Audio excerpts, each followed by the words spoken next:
Gusto mo bang gumawa ng panibagong Google account dyan sa Android phone mo?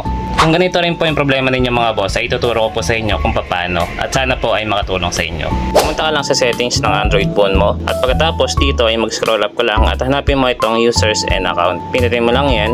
Sunod dito sa personal, pinutin mo naman sa ibaba itong add account. Sunod dito ay pinutin mo naman itong Google. Dito ay makita mo na yung create account. Sunod ay mamili ka lang sa mga option na ito. Ayan ako, for personal use ang pinili ko. Sunod ilagay nyo lang rito yung pangalan nyo. So for example ako, Boss Dance. Pinutin nyo lang yung next. Tapos dito ilagay nyo lang yung birthday kung ano man po yung birthday po ninyo. So for example, January, sabihin natin 1. Pagkatapos 1991. Sunod gender, male.